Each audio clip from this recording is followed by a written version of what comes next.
जियो news के ख़ुसूसी नशियात में आपको एक बार फिर खुशामदीद। आज के इलेक्शन कमीशन के बहुत ही अहम और बड़े फैसले पर बात हो रही है।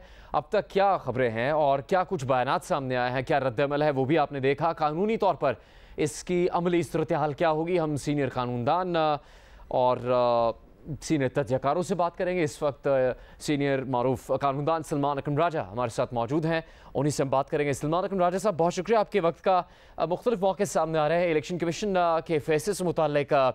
तहरीक इंसाफ के कुछ रहनुमाओं का कहना यह है कि जो इलेक्शन कमीशन का फैसला है वो मियांवाली की नशिस्त पर आया है। हालिया ज़िमनी इंतखाबात में जो इमरान खान साहब ने नशिस्तें जीती हैं उस पर कोई एतराज़ सामने नहीं आया और फिर इलेक्शन कमीशन का फैसला बहुत कमज़ोर है, किसी अदालत में ठहर नहीं सकेगा। सलमान अकरम राजा साहब, क्या मतलब हो सकता है आज के इलेक्शन कमीशन के फैसले का और इमरान खान साहब और उनकी जो सियासत है और वो कौमी असम्बली का हिस्सा रहने के हवाले से क्या असर पड़ेगा उनके ऊपर? देखिए, जाहिर है जब तक ये फैसला कायम है, ये फैसला मजबूत हो या कमजोर हो, जब तक ये फैसला कायम है उस वक्त तक तो वो नाअहल करार दे दिए गए हैं। लिहाजा मेरी नज़र में वो ना मियांवाली नशिस्त, ना ये बाद में बाई इलेक्शंस में जिन नशिस्तों पे वो कामयाब हुए हैं उनके हवाले से ओथ ले सकेंगे। स्पीकर कौमी असम्बली उनको ओथ नहीं देंगे। लिहाजा ये मामला तो अपनी जगह है, लेकिन फैसला है क्या? देखिए, मेरी नज़र में फैसला इंतहाई मुबहम भी है और इसमें बहुत वाज़ेह सुकुम भी हैं।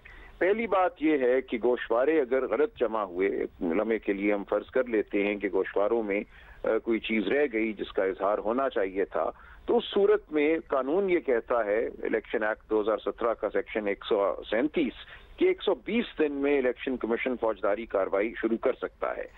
अब अगर 120 दिन में फौजदारी कार्रवाई शुरू नहीं हुई, जो कि नहीं हुई क्योंकि आखिरी गोशवारे के जमा कराने की 31 दिसंबर 2021 थी, वहां से आगे चले तो 30 अप्रैल के बाद फौजदारी कार्रवाई मुमकिन नहीं, और फौजदारी कार्रवाई अगर मुमकिन नहीं तो फिर उनको सजा नहीं हो सकती।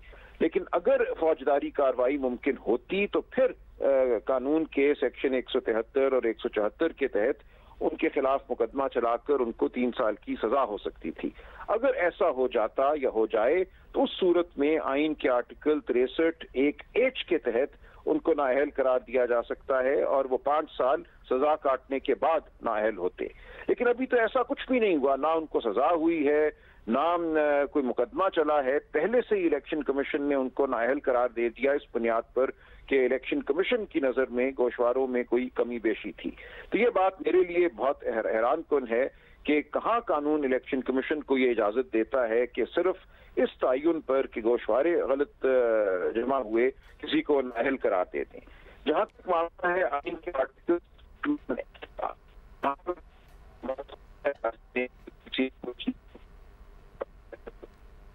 सलमान अकरम राजा साहब से रब्ता हमारा मुनक़ता हो रहा है, कोशिश करेंगे मुझसे दोबारा बात हो सके। एक मौक़िफ़ उनका सामने आया है इलेक्शन कमीशन के इख्तियार से मुतालिक और इमरान खान साहब को नाअहल करार देने से मुतालिक। सीनियर सहाफ़ी, तज़्कियाकार, programme anchor person Hamid Mir साहब हमारे साथ मौजूद हैं। हामिद मीर साहब, शुक्रिया आपके वक्त का। तहरीक इंसाफ तो एहतजाज भी कर रही है, मुस्तरद कर रही है फैसले को, लेकिन दीगर तमाम हल्के इस फैसले को दुरुस्त करार दे रहे हैं और वो ये भी कह रहे हैं कि इमरान खान साहब खुद माजी में कहते रहे हैं कि 62-63 को कभी भी ख़त्म नहीं होना चाहिए, चाहे मैं ही क्यों ना इसके नीचे आकर सज़ा याफ्ता हो जाऊँ। हामिद मीर साहब, क्या मुस्तकबिल होगा इमरान खान साहब के सियासी तौर पर? देखें, जो रिएक्शन सामने आ रहा है ना, उसमें जो कॉन्स्टिट्यूशनल एक्सपर्ट्स हैं, जो कानूनी माहिरीन हैं, उनमें एक डिवीजन नजर आ रही है बड़ी वाज़ेह। एक राय ये है कि ये फैसला जो है वो बिल्कुल दुरुस्त है, लेकिन कुछ कॉन्स्टिट्यूशनल एक्सपर्ट्स, जैसा कि अभी सलमान अकरम राजा साहब भी बात कर रहे थे, उनका ये ख्याल है कि ये जो 62(1)F के तहत जो नाअहली है, इसका इख्तियार इलेक्शन कमीशन ऑफ पाकिस्तान के पास नहीं है, इसका इख्तियार सुप्रीम कोर्ट के पास है। और जब हम ये बात करते हैं जी कि अगर नवाज शरीफ साहब को नाअहल करार दिया जा सकता है गलत गोशवारे जमा कराने पे, तो इमरान खान साहब को क्यों नहीं नाअहल करार दिया जा सकता? तो ये जो जुरिस्डिक्शन का मामला है उसमें कुछ कॉन्स्टिट्यूशनल एक्सपर्ट्स का ख्याल है कि ये इख्तियार इलेक्शन कमीशन का नहीं है, बल्कि ये इख्तियार जो है ये सुप्रीम कोर्ट का है। और दूसरा अहम नुकता ये उठाया जा रहा है कि अभी तक इलेक्शन कमीशन का जो फैसला है वो तहरीरी सूरत में सामने नहीं आया, क्योंकि एक जो मेंबर हैं उन्होंने अभी तक इस पे दस्तखत नहीं किए, वो अलील हैं। ये दावा है अली जफर साहब का, इमरान खान साहब के वकील हैं। तो ये दो बड़े ऑब्जेक्शन इस फैसले पे आए हैं और मेरा ख्याल है कि तहरीक इंसाफ इस मामले को पहले इस्लामाबाद हाई कोर्ट में लेके जाएगी और उसके बाद फिर ये सुप्रीम कोर्ट में भी जा सकता है। तो ये मामला जो है ये अल्टीमेटली ये सुप्रीम कोर्ट ही ने डिसाइड करना है। इलेक्शन कमीशन ने फैसल वाडा का भी जो मामला है उसको डिसाइड किया था, वो भी सुप्रीम कोर्ट में है और इमरान खान साहब का भी मामला अल्टीमेटली सुप्रीम कोर्ट में जाएगा। जी सलमान कुमराजा साहब, आपने इलेक्शन कमीशन के दायरा इख्तियार या उसके इस इख्तियार की बात की कि जिसके तहत उसने नाअहल करार दे दिया। आप दूसरी बात अपनी मुकम्मल कर रहे थे, आवाज़ उस वक्त कट रही थी, राब्ता मुनक़ता हो रहा था।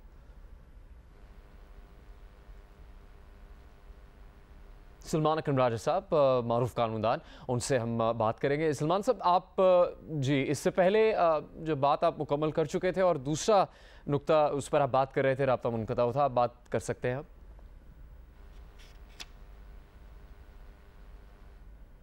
सलमान अकरम राजा साहब से हमारा राब्ता नहीं हो पा रहा, आप कोशिश करेंगे दोबारा उनसे बात करें। हामिद मीर साहब, अगर आपने कानूनदान जो है उनकी राय की बात की, तो इमरान खान साहब के वकला और उनके नुमाइंदों की जानिब से ये बात जो की जा रही थी कि इलेक्शन कमीशन का तो ये रेफरेंस ये केस सुनने का ही दायरा इख्तियार नहीं है, तो उससे तो बात अब आगे बढ़ चुकी है। देखें, स्पीकर कौमी असम्बली जो है वो उसको जब कुछ MNAs जो हैं उन्होंने एक रेफरेंस भेजा जिसमें 3 MNAs का ताल्लुक जो है वो मुस्लिम लीग नून से था, एक MNA का ताल्लुक जमीयत उलमा इस्लाम से था और एक MNA का ताल्लुक BNP मैंगल से था। जब उन्होंने ये रेफरेंस उनको भिजवाया स्पीकर को, तो स्पीकर ने ये रेफरेंस जो है इसको भेज दिया आगे इलेक्शन कमीशन को। अब इस पे एक और मौक़िफ़ ये है पाकिस्तान तहरीक इंसाफ के जो कानूनी माहिरीन हैं उनका ये मौक़िफ़ है कि स्पीकर साहब को चाहिए था कि वो रेफरेंस को इलेक्शन कमीशन को भेजने से पहले अपने तौर पर इस मामले की इंक्वायरी करते और इमरान खान को बुलाते। अब मेरी ज़ाती राय ये है कि अगर स्पीकर साहब इमरान खान साहब को बुलाते भी तो इमरान खान साहब ने नहीं जाना था और हो सकता है कि वो दावा करें, स्पीकर साहब की तरफ से ये दावा सामने आ सकता है कि हमने कांटेक्ट किया था तो वो कोई भी नहीं आया, उससे पहले जब इन्होंने इस्तीफे दिए थे उनकी वेरिफिकेशन के लिए भी हमने इनको बुलाया, इनमें से कोई भी नहीं आया। तो जहाँ तक मेरा जो एक सहाफ़ी की हैसियत से जो मेरा मुशाहिदा है, ऐसे मामलात पहले भी हो चुके हैं। बहुत से रेफरेंसेस जो हैं वो स्पीकर ने इलेक्शन कमीशन को भेजे और उन पे फैसले हुए। तो ये को पहली दफ़ा नहीं हुआ कि स्पीकर ने एक रेफरेंस भेजा इलेक्शन कमीशन को और उसने उस पर फैसला दे दिया। लेकिन जहाँ तक मामला है 62(1)(f) का, जिसके तहत सादिक और अमीन करार देने का जो इख्तियार है, तो ये सादिक और अमीन करार देने का जो इख्तियार है ये कानूनी माहिरीन की एक बड़ी तादाद जो है वो ये समझती है कि ये इख्तियार सुप्रीम कोर्ट का है, ये इख्तियार इलेक्शन कमीशन का नहीं है। शाहज़ेब खानज़ादा साहब भी हमारे साथ इस नशियात में शामिल हैं। शाहज़ेब साहब, क्या ये बहस और ये सवाल दुरुस्त है कि इस तरह इदारों के ज़रिए फ़ैसला नहीं होना चाहिए, बावजूद इसके कि हक़ाइक़ सामने आ रहे हैं कि जो अदायगी की गई उसकी असल रकम नहीं बताई गई, जो मुकर्रा कम कीमत थी उससे भी कम अदा की गई, उसके ऊपर बहुत ज़्यादा पैसे हासिल किए गए बेचकर, फिर वो असासों में शामिल नहीं किए गए, उनको ज़ाहिर नहीं किया गया। इन सब चीज़ों में अगर कोई बात इमरान खान साहब से मुतल्लिक़ है उनके ख़िलाफ़ साबित भी हो जाती है, तो भी क्या अखलाकी तौर पर यह होना चाहिए कि इलेक्शन कमीशन कोई कार्रवाई करे ही नहीं, या फिर कोई मुतल्लिका फ़ोरम इसके खिलाफ कार्रवाई करे? जैसे कि तहरीक इंसाफ इलेक्शन कमीशन के दायरे इख्तियार पर एतराज़ कर रही थी, अगर अदालत में मुकदमा ज़ेर समाअत होता तो शायद वो उस पर एतराज़ ना कर सकते। ज़ाहिर मुतल्लिका फोरम्स पर भी कार्रवाई तो होनी चाहिए, जवाब दे तो जो अवाम के मुंतखब नुमाइंदे हैं उनको होना चाहिए। और अहम बात यह है कि ये जो डिस्क्वालिफिकेशन है, हमारी बहुत सारी माहिरीन कानून से बात हुई है, उनका ये कहना है कि ये सिर्फ और सिर्फ इस टर्म के लिए है, यानी कि इस टर्म से मुराद है कि 2018 से 2023 तक के लिए ये मुंतखब असेंबलियां हैं और उस तक के लिए ही ये डिस्क्वालिफिकेशन है। ऐसा नहीं है कि इमरान खान साहब 2023 का इलेक्शन नहीं लड़ पाएंगे और ना ही उनकी डिस्क्वालिफिकेशन उस तरीके से हुई है जिस तरीके से नवाज शरीफ साहब की हुई है। और खान साहब के पास अपीलों का मौका भी मौजूद है। आपको याद होगा कि नवाज शरीफ साहब को तो एक तनख्वाह ना लेने पर सुप्रीम कोर्ट ने डिस्क्वालीफाई कर दिया था, जिसकी वजह से हुआ ये कि उनके पास अपीलों का हक भी नहीं था, ना तो उन्हें ट्रायल का हक मिला ना अपीलों का हक मिला।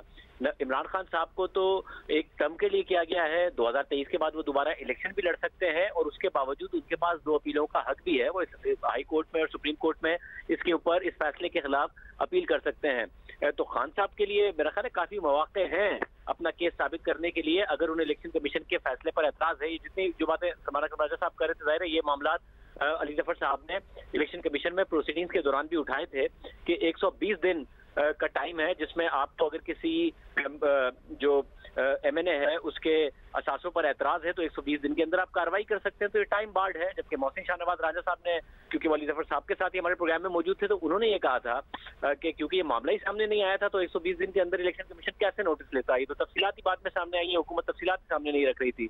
बहरहाल ये सारी बहस थी, मगर इलेक्शन कमीशन ने अपना फैसला दे दिया है और इमरान खान साहब के पास मौका है। एक तो जाहिर है वो 2023 का इलेक्शन लड़ सकते हैं, इन असेंबलियों में तो वो अभी वापस जाने को तैयार भी नहीं है। बाई इलेक्शन भी उन्होंने इसलिए लड़े कि वो अपना नैरेटिव सही साबित कर सके, असेंबलियों में जाने के लिए नहीं लड़े, इसलिए सारे बाई इलेक्शन उन्होंने खुद ने लड़े, 6 में जीत भी गए। तो खान साहब का इस वक्त पॉलिटिकली तो नुकसान कोई नहीं हो रहा है, ना ही वो वजीर आजम है कि वो डिस्क्वालीफाई हो जाते हैं इस टर्म के लिए और वो वजीर आजम ना रहते। तो जो नुकसान नवाज शरीफ साहब का हुआ था वो अभी इमरान खान साहब का नहीं हुआ है। हाँ, एक नैरेटिव का है। अब उसके खान साहब कहते थे कि मैं अकेला साफ सुथरा हूँ, बाकी सारे के सारे जो हैं वो गलत हैं, वो करप्ट हैं और मैं बिल्कुल साफ सुथरा हूं। तो इलेक्शन कमीशन ने उन पर करप्ट प्रैक्टिसेस का इल्जाम लगाया है। अब वो इलेक्शन कमीशन के खिलाफ बयानियां बनाएं, जाहिर है खान साहब के खिलाफ जब भी फैसला आए और वो एंटिसिपेट भी करें अगर उनके खिलाफ आने वाला है तो वो बयानियां बनाते हैं, अदालतों के खिलाफ भी बनाते हैं, धमकियां भी देते हैं और उन्होंने इलेक्शन कमीशन के खिलाफ भी बनाया। मगर जैसे कि दिन में भी बात हो रही थी कि आप हर एक को बुली करके अपने हक में फैसला या अपने खिलाफ फैसला देने से रोक नहीं सकते और अपने हक में फैसला नहीं करा सकते। उन्होंने इलेक्शन कमिश्नर को भी काफी बुली किया है। हालांकि जो पिछले पंजाब के ज़िमनी इंतखाबात हुए जिनकी वजह से उनकी पंजाब में हुकूमत बनी है, या फिर हालिया इंतखाबात हुए जिनकी वजह से वो 6 सीटें जीतने में और अपना बयानिया बनाने में कामयाब हुए हैं, वो इसी इलेक्शन कमीशन ने कराए हैं और न्यूट्रल कराए हैं। उनके वो मानने को भी तैयार है उसके नताइज। तो उन्होंने बुली करने की कोशिश की फॉरेन फंडिंग केस में भी और इस केस में भी, मगर दोनों में नजर आया है कि वो बुली करके अपने हक में नताइज कराने में कामयाब नहीं हुए हैं। एक बयानिया बनाकर उनको कभी नौकर कहते हैं, कभी करप्ट कहते हैं और ज़ाहिर है तमाम जो मेंबरान हैं उन्होंने चीफ इलेक्शन कमिश्नर के साथ फैसला दिया है। ऐसा नहीं है कि सिर्फ चीफ इलेक्शन कमिश्नर ने फैसला दे दिया है, क्योंकि इमरान खान साहब उन्हें शरीफों का जाती मुलाजिम कह रहे होते हैं। तो खान साहब के लिए सबक भी है। अब बयानिया देखते हैं, खान साहब बयानिया बनाने की सलाहियत रखते हैं कि PDM उनके खिलाफ बना पाती है कि ये करप्ट है, जैसा कि मरियम नवाज साहिबा ने भी कहा, दीगर भी PDM की जमातें कह रही हैं, या फिर इमरान खान साहब बनाने में कामयाब होते हैं कि मुझे टारगेट किया गया। हामिद मीर साहब, जो फैसला है इलेक्शन कमीशन का उसमें कहा गया है कि इस हवाले से मज़ीद कानूनी कार्रवाई की जाए और उस कानूनी कार्रवाई के बारे में जब हम पढ़ते हैं तो पता लगता है कि अगर वो कानूनी कार्रवाई की जाती है और उसमें भी उनको सज़ा होती है इमरान खान साहब को, तो फिर वो कैद और जुर्माने की सूरत में भी वो मरहला ज़्यादा संगीन होगा या ये मरहला पहला संगीन है जिसमें इलेक्शन कमीशन की तरफ से उन्हें नाअहल करार दिया गया है? और इमरान खान साहब क्या आपको लगता है कि कानूनी रास्ता भी इख्तियार करेंगे, जैसे कि शाहज़ेब साहब ने भी कहा, आपने भी कहा कि उनके पास अदालतों के पास जाने का पूरा ऑप्शन मौजूद है, अपील करने का, या फिर वो सियासी तौर पर महाजराई का फैसला करेंगे? मेरे ख्याल से ज्यादा संगीन मामला ये है कि इलेक्शन कमीशन जो है वो अभी तक उसने डिटेल जो अपना फैसला है वो जारी नहीं किया और कुछ इतलात के मुताबिक अभी तक एक रुकन जो है उसने उस पर दस्तखत नहीं किए। तो अगर ये बात दुरुस्त है तो फिर इतनी जल्दी क्या थी ये फैसला जारी करने की और फैसला अनाउंस करने की, और ये भी फिर दावा किया गया कि ये मुतफिका फैसला है। तो इस सिलसिले में जो इमरान खान साहब के जो वकील हैं अली जफर साहब, उन्होंने जो सवालात उठाए हैं इलेक्शन कमीशन को उसका जवाब देना चाहिए, उनके तर्जुमान को सामने आना चाहिए। दूसरी बात यह है कि इलेक्शन कमीशन ने हाल ही में कुछ ऐसे इकदाम किए हैं जिससे कि जो इमरान खान के इलेक्शन कमीशन पे इल्जामात हैं उनको तक़वियत मिलती है। ख़ास तौर पे जो पहले तो 16 अक्टूबर को फेडरल गवर्नमेंट और सिंध गवर्नमेंट कह रही थी कि ज़िमनी इलेक्शन ना करवाया जाए, तो वो इलेक्शन करवा दिया। लेकिन फिर उन्हीं वजूहात की बुनियाद पे जब फेडरल गवर्नमेंट और सिंध गवर्नमेंट ने कहा कि कराची का जो ज़िमनी इलेक्शन है उसको मुलतवी किया जाए, तो अचानक इलेक्शन कमीशन ने वो मुलतवी करवा दिया। हालांकि कराची के अंदर तो कोई सैलाब नहीं आया हुआ, और जो सिंध हुकूमत ने कहा जी कि हमारी पुलिस जो है वो सैलाब ज़दगान की इमदाद में मसरूफ़ है और वो बड़ी मसरूफ़ है, वो बात भी इस तरह गलत है कि सिंध पुलिस को तो यहाँ पे लॉन्ग मार्च रोकने के लिए इस्लामाबाद भेज दिया गया है। तो ये वो इकदाम हैं इलेक्शन कमीशन के जिसकी वजह से इलेक्शन कमीशन पर सिर्फ तहरीक इंसाफ जो है वो तनकीद नहीं कर रही, जमात इस्लामी भी तनकीद कर रही है और भी कुछ पार्टियां तनकीद कर रही हैं। तो इस सूरत हाल में इलेक्शन कमीशन को मोहतात रवैया अख्तियार करने की जरूरत थी। इलेक्शन कमीशन ने कुछ जल्दबाजी की है, ये जो आज फैसला जारी किया है, अगर एक रुकन ने अगर अभी तक उस पर दस्तखत नहीं किए तो ये फैसला जारी करने की जरूरत नहीं थी। और इसी वजह से जो इमरान खान का जो बयानिया है उसको तकवीत मिलेगी। तो आपको लगता है अगला मरहला जिसमें मोहसिन शाहनवाज राजा अब मुकदमा करने के लिए यानी पुलिस स्टेशन तक की कार्रवाई करने के लिए जा रहे हैं इलेक्शन कमीशन के इस फैसले की रोशनी में, वो भी एक अगली कड़ी हो सकती है और वो भी एक संगीन मरहला हो सकता है इस मामले का इमरान खान साहब के खिलाफ? पहले मोहसिन शाहनवाज राजा साहब के पास इलेक्शन कमीशन का जो डिटेल जजमेंट है, जो तफसीली फैसला है, जिसमें पांचों के पांचों मेंबर्स के दस्तखत हों, पहले वो उनके हाथ में होना चाहिए। यही तो बात मैं आपसे पहले कह रहा हूँ, पहले वो फैसला तो उनके हाथ में हो, फिर वो उसमें अगली कानूनी कार्रवाई भी करेंगे।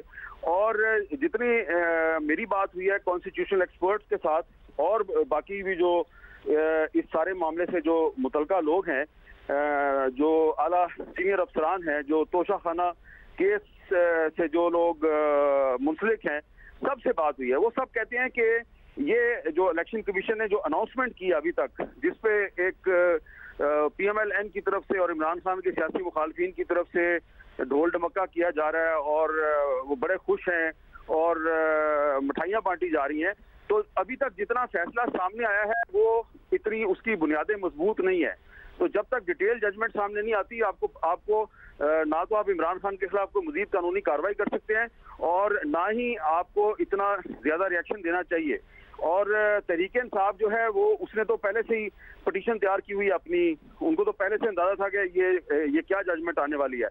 लेकिन अब क्योंकि इलेक्शन कमीशन जो है उसने तहरीरी फैसला अभी तक जारी नहीं किया, तो तहरीक इंसाफ वाले भी रुके हुए हैं और हो सकता है कि कल अगर ना आए तो मंडे को उनको ये फैसला मिल जाए तो उसके बाद वो करेंगे।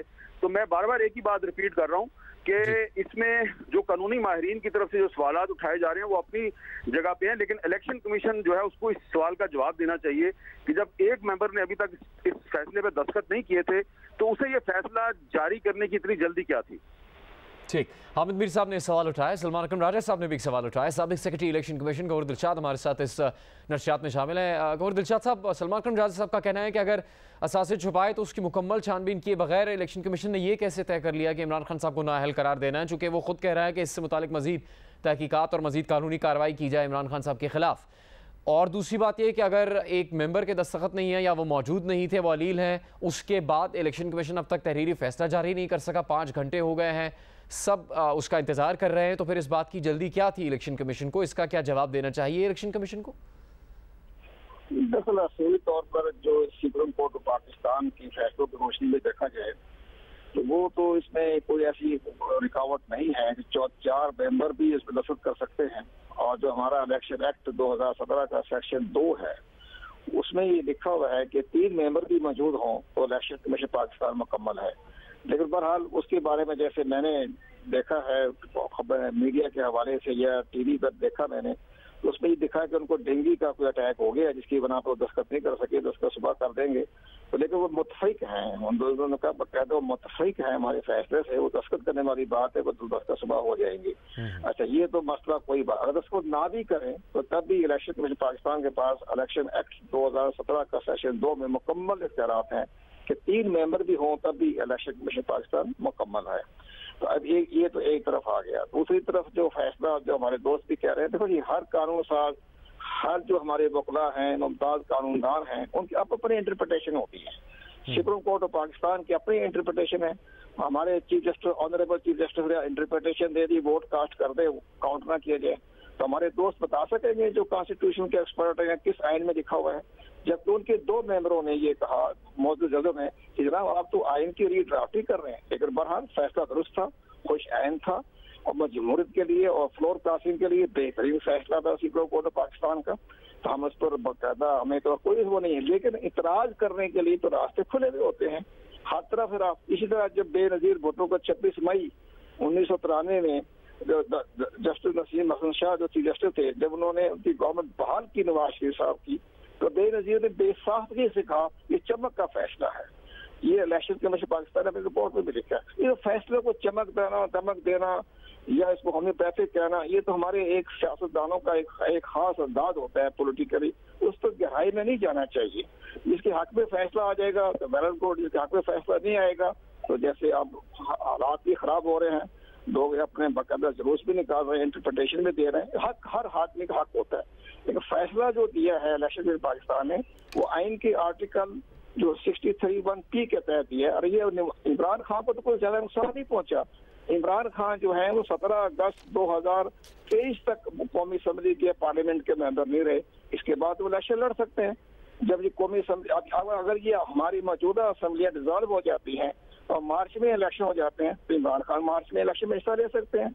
इसमें तो कोई ऐसी खास बात नहीं है जिसकी बना पर हंगामा राई की जाए या जुलूस निकाला जाए। ये तो इवन और दिलशाद साहब, फिर इसका मतलब है कि सिर्फ तहरीक इंसाफ या उनके हिमायती ही कोई गलत तशरीह नहीं कर रहे, बल्कि हुकूमती वज़रा भी गलत तशरीह कर रहे हैं। आज़म नज़ीर तारड़ साहब ने आके कह दिया प्रेस कॉन्फ्रेंस में कि इमरान खान को 5 साल के लिए नाअहल किया गया है, जो कोई भी दूसरा कानूनदान ये बात तस्लीम नहीं कर रहा। आपकी भी राय ये है कि ऐसा नहीं है, इस असम्बली की मुद्दत तक उनकी नाअहली बरकरार रहेगी? ये बिल्कुल, जो मुझे बड़ी हैरानगी हुई कि वज़ीर कानून जो वफाकी वज़ीर कानून आज़म नज़ीर तारड़ वो इतना बड़ा अहम बात कर रहे हैं कि ये 5 साल के लिए नाअहल हो गए। ये कहाँ लिखा है 5 साल के नाअहल हो गए? वो तो बकायदा उन्होंने आर्टिकल इलेक्शन कमीशन ने बड़ा वाज़ह तौर पर लिख दिया कि आइन की आर्टिकल 63(1) और 3 में लिखा हुआ है कि करंट पार्लियामेंट के तहत वो नाअहल हो जाएंगे। अगर ये शुरू में नाअहल हो जाते हैं इमरान खान साहब तो फिर ठीक है 4 साल या 5 साल हो जाते हैं। इस असेंबली आखिरी सांस ले रही है कि 4 महीने के लिए, 3 महीने के लिए, 6 महीने के लिए, ज्यादा 8 महीने है। अगर आईनी मदद पूरी करेंगे तो 8 महीने के लिए इमरान खान नाअहल हो गए है ना, ये 5 साल पे तो नहीं हुए। इसलिए जो हमारे वफाकी वज़रा है ये भी मिसगाइड मिसलीड कर रहे हैं। इसकी मुझे बड़ा हैरानगी हुई। लेकिन साथ साथ एक और बड़ी इंपॉर्टेंट बात है। वो इम्पॉर्टेंट बात ये है कि जो इलेक्शन कमीशन ने सेक्शन जो है 137 जिसमें बड़े इस पर लेते हो रही है, आसान तरीका है 137 है, उसके आगे जाएं तो करप्ट प्रैक्टिस के सेक्शन है 167 से लेकर 173 तक। वो इलेक्शन कमीशन ने अपने फैसले में उसका जिक्र किया है। अब इलेक्शन कमीशन पाकिस्तान ने उनको इमरान खान को करप्ट प्रैक्टिस का एक उनको करार दिया है कि वो करप्ट प्रैक्टिस यानी बदअनवानी के ज़िम्मे में आ गए। करप्ट प्रैक्टिस का उर्दू तर्जमा है बदअनवानी। तो बदअनवानी के तहत उसमें आगे हैं तो फिर उनके खिलाफ फौजदारी का मुकदमा दायर करना इलेक्शन कमीशन मुद्दई के तौर पर दाखिल कराएगा। एज ए मुद्दई वो सेशन जज की अदालत में, और वो अगर ये फैसला कर दे, ऑर्डर कर दे कि आपने 3 महीने के अंदर ये फैसला करना है, 4 महीने के अंदर फैसला करना है, तो फिर ट्रायल कोर्ट जो है वो 4 महीने में फैसला करने की मजाज है। और उन्होंने अगर इमरान खान को सजा दे दी 3 साल की तो फिर तो इमरान खान नाअहल हो गए। तो सबसे बड़ी बात ये है उस करप्ट प्रैक्टिस का बहुत खतरनाक है हमारा इलेक्शन एक्ट में भी और हमारे कॉन्स्टिट्यूशन के आर्टिकल 218 में और 222 में और 63 में और 62 में ये जो करप्ट प्रैक्टिस जो है ये बड़ी इंपॉर्टेंट है। अहम बात बताई है कंवर दिलशाद साहब ने और उन्होंने कुछ चीज़ों को वाज़ेह भी किया है। हसास मामला है, लेकिन एक बात वाज़ेह हो रही है मुख्तलिफ शख्सियात की राय से कि इमरान खान साहब की अगर नाअहली बरकरार रहती है तो वो इस असम्बली की मुद्दत के लिए 5 बरस के लिए उनको नाअहल नहीं किया गया। अगला इलेक्शन जब उसका ऐलान किया जाएगा तो इमरान खान साहब इलेक्शन लड़ सकेंगे अगर इलेक्शन कमीशन के फैसले की नाअहली बरकरार भी रहती है। लेकिन अगला मरहला जिसमें ट्रायल कोर्ट में उनकी तहकीकात की जानी चाहिए, अगर उसमें सज़ा होती है तो मामला मज़ीद संगीन हो सकते हैं। नशरियात जारी रहेगी। अभी वक्त है एक ब्रेक का। तहरीक इंसाफ के रहनुमा का इजलास हुआ है, उसमें मुशावरत की गई है। खैबर पख्तूनख्वा और पंजाब असम्बली को तहलील किए जाने से मुतालिक अयाज अकबर यूसुफ ज़ई उनसे हम बात करेंगे। अयाज, क्या मुशावरत हो रही है तहरीक इंसाफ के इजलास में? कोई फैसला भी मुतवक्के है? देखिए जुनैद, ये दूसरा इजलास है। पहले इजलास तो फैसले के हवाले से था, लेकिन दूसरा इजलास अब फैसला कुल मरहले का है। अब पीटीआई ने आगे क्या स्टाफ देना इस हवाले से अब ये इजलास इस वक्त जारी है। हमें भी इतला ये मिली है कि बड़ी संजीदगी से गौर हो रहा है कि पंजाब और खैबर पख्तूनख्वा असम्बलियों को तहलील करने के हवाले से अब गौर हो रहा है और ये ऑप्शन अब जो है इसको एक्सरसाइज करने का वक्त है। कुछ जो रहनुमा है वो ये कह रहे हैं कि फौरी तौर पर पंजाब और केपी की असम्बलियों को तहलील करें, इस्तीफे दें और फौरी तौर पर जो है मुल्क में एक जनरल इलेक्शन की फिजा कायम की जाए, ताकि जो इमरान खान का नैरेटिव है कि फौरी तौर पर नए फ्रेश इलेक्शन किए जाए, ऑटोमेटिकली वो नैरेटिव और वो चीज़ जो है वो अचीव हो जाएगी। लेकिन कुछ जो यहाँ पर रहनुमा है उनकी राय थोड़ी डिफरेंट है। वो चाहते हैं कि लॉन्ग मार्च किया जाए और जो इस वक्त प्रेशर जो है वो इमरान खान साहब ने जो अपने जलसों के जरिए और जो एक बयानी के जरिए डाला हुआ है उसी को इम्प्लीमेंट करते हुए लॉन्ग मार्च का जो एक बयानी है उसको इम्प्लीमेंट किया जाए। अब इस वक्त बटी हुई है पीटीआई की जो क़यादत है, अभी इसको फाइनल डिसीजन अभी तक हाल किसी फैसले पर नहीं पहुंच सके। लेकिन हमारे ज़राए ये बताते हैं कि इस वक्त खान साहब जो है वो असम्बलियों के तहलील करने के हवाले से ज़्यादा संजीदगी से गौर कर रहे हैं और हो सकता है इसके मुतालिक अभी कुछ देर बाद उन्होंने 8:30 बजे जो है वो कौम से खिताब भी करना है, उसकी रिकॉर्डिंग होनी है कुछ देर बाद। अभी ये इजलास खत्म नहीं हुआ जैसे किसी फैसले पर पहुंचेंगे उस हवाले से रिकॉर्डिंग की जाएगी और 8:30 बजे जो है वो मीडिया को रिलीज किया जाएगा। उसके बाद तमाम मीडिया पर आगे का अमल क्या करते हैं वो इमरान खान साहब जो है वो बताएंगे अवाम को। जी ठीक है अयाज अकबर यूसुफ से शुक्रिया। 8:30 में तो कम वक्त रह गया है। तहरीक इंसाफ के रहनुमाओं की मुशावरत जारी है। बताया जा रहा है कि लॉन्ग मार्च का ऐलान करने से मुताल्लिक मशवरा हो रहा है और इस पर भी मशवरा हो रहा है कि खैबर पख्तूनख्वा और पंजाब असम्बली को तहलील कर दिया जाए या नहीं। हम सीनियर एंकर पर्सन तजज़ियाकार माहिर कानून मुनीफ फारूक साहब से बात करेंगे। मुनीफ साहब, कुछ चीज़ें तो वाज़ेह हुई हैं पिछले चंद घंटों में कि इमरान खान साहब की नाअहली 5 बरस के लिए नहीं है। अगर वो बरकरार रहता है इलेक्शन कमीशन का फ़ैसला तो इस असम्बली की मुद्दत तक के लिए उनकी नाअहली है। अगले इंतखाबात का ऐलान किया जाता है तो उसमें वो इलेक्शन लड़ सकते हैं और फिर दूसरा मरहला उनके खिलाफ जो कानूनी कार्रवाई किए जाने का है उसमें ज़्यादा संगीन हो सकता है। अगर कानूनी कार्रवाई ऐसी होती है जिसमें उनको सज़ा मिलती है तो फिर उनके लिए मुश्किलात ज़्यादा खड़ी हो सकती हैं आगे चलकर। जी हाँ, ये बात बिल्कुल वाज़ेह है अब कि इमरान खान साहब की नाअहली जिस तरह से हुकूमत की जानिब से भी कहा गया कि वो 5 साल की, ऐसा बिल्कुल नहीं है। और सबसे ज़्यादा जो अहम बात है वो ये कि इमरान खान साहब की नाअहली फ़िलहाल जैसे आपने बताया इस असेंबली तक है। और इम्पोर्टेंट बात भी ये है कि क्या अब जो आगे की कार्रवाई है वो मैं नहीं समझता कि वो इतनी आसान है। देखिए, एक ट्रिब्यूनल या सेशन कोर्ट उसको नाम दिया गया है, वहां पर अगर ये कार्रवाई होती है अंडर करप्ट प्रैक्टिसेस और इमरान खान साहब को चार्ज किया जाता है तो मैक्सिमम सेंटेंस 5 साल तक की है, 2 साल भी है, 3 साल की उनको नाअहली का सामना करना पड़ सकता है। लेकिन वो ऐसा नहीं है कि वो फौरी तौर पर होने वाला काम है। इमरान खान साहब बहरहाल इसको सियासी तौर पर अपने लिए इस्तेमाल करेंगे और आज मुमकिना तौर पर इसमें कोई मेरे ख्याल में बात खारिज इम्कान नहीं है कि इमरान खान साहब शायद अब लॉन्ग मार्च की कॉल दें या कम अज कम कोई ऐसा इशारा जरूर दें कि वो मजीद क्या करना चाह रहे हैं। लेकिन इमरान खान साहब की नाअहली की अगर प्रैक्टिकल सिग्निफिकेंस देखी जाए तो वो कोई इतनी ज्यादा नहीं है। वो सिर्फ इस इलेक्शन, इस असेंबली की मुद्दत तक है। अब अगर ये मुद्दत अगले साल तक रहती है फिर इमरान खान साहब के लिए मामलात जो के तू हैं, उनको कोई इतना फर्क नहीं पड़ता। वो इस मामले में खुशकिस्मत रहे कि वो इस वक्त प्राइम मिनिस्टर नहीं है, जबकि मियां नवाज शरीफ साहब को जो सियासी नुकसान पहुंचा वो मुल्क के वज़ीर आज़म थे, उनके खिलाफ 62 के तहत एक गलत और निहायती भोंडे फैसले के नतीजे में उन्हें ताहयात नाअहल किया गया। इलेक्शन कमीशन ने यहाँ पर ऐसी कोई डिक्लेरेशन नहीं दी है। तो अभी मुनीफ साहब जो अभी मुशावरत हो रही है सियासी तौर पर अगर हम बात कर लेते हैं, तहरीक इंसाफ के रहनुमाओं की बनीगाला में इमरान खान साहब की सदारत में इजलास हो रहा है, उसमें क्या खैबर पख्तूनख्वा असम्बली और पंजाब असम्बली को तहलील करना इमरान खान साहब के लिए सबसे बड़ा तुर्क का पत्ता है इस वक्त? देखिए, वो यकीनी तौर पर अगर ये फैसला करते हैं तो उससे तो दबाव तो फिर बहुत पड़ेगा। यानी 2 असेंबलियां अगर वो तहलील कर देते हैं तो फिर तो आप ये कह सकते हैं फॉर ऑल प्रैक्टिकल पर्पसेस के एक ऐसा माहौल बन जाएगा जिसमें शायद फिर वफाकी हुकूमत भी रेजिस्ट नहीं कर पाएगी और शायद सबको इलेक्शन में जाना पड़ेगा।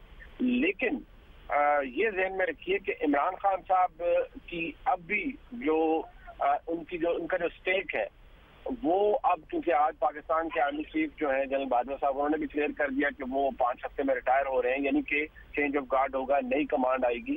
तो इमरान खान साहब उसको थॉट करने के लिए किसी भी डेस्परेट मेजर तक जा सकते हैं। लेकिन ज़हन में रखिए कि इस वक्त इमरान खान साहब की जो सोर्स ऑफ स्ट्रेंथ है वो अवाम तो लोग तो हैं, लेकिन इमरान खान साहब को बहुत बड़ी स्ट्रेंथ मिल रही है खैबर पख्तूनख्वा हुकूमत से और पंजाब हुकूमत से। अगर इमरान खान साहब वो तहलील कर देते हैं और ऐसी सूरत हाल में तो यकीनी तौर पर वो एक सिलसिला और शुरू हो जाएगा कि वहाँ निगरान सेटअप बनाया जाए। तो निगरान सेटअप तो फिर जाहिर बात है वो इमरान खान साहब के या किसी और के काबू में तो नहीं होगा। प्लस उसके लिए फिर वसीदर मुशावरत चाहिए कि लीडर ऑफ द ऑपोजिशन और रिस्पेक्टिव असेंबलीज के अंदर उससे मुशावरत की जाए, फिर वहाँ पर कौन चीफ मिनिस्टर आएगा, वो एक सिलसिला शुरू हो जाएगा जिसका मुझे अभी लगता नहीं कि इमरान खान साहब अपनी ये स्ट्रेंथ लूज करना चाहते हैं या वो करना चाहेंगे लॉन्ग मार्च के लिए, क्योंकि इस्लामाबाद तक उनका पहुंचना और उन्हें पहुंचाना उसमें खैबर पख्तूनख्वा की हुकूमत, पंजाब हुकूमत बड़ी कलीदी किरदार अदा करेगी।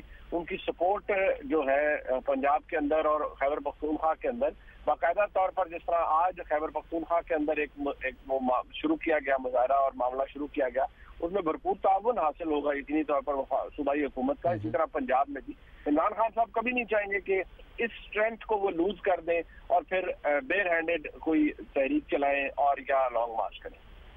बहुत शुक्रिया। मुनीफ फारूक अपनी राय का इजहार कर रहे थे। उनका कहना है कि अहम मरहला हो सकता है उनके लिए, लेकिन फिर उससे वो जो हुकूमती सतह पर इन दोनों सूबों में हिमायत हासिल है उसको खो देंगे, तो शायद वो ये कदम ना उठाएं। ये तवक्को की जा रही है कि कुछ देर में इमरान खान साहब का कोई पैगाम भी सामने आ सकता है। एक और बहुत आम बड़ी खबर आने वाली है।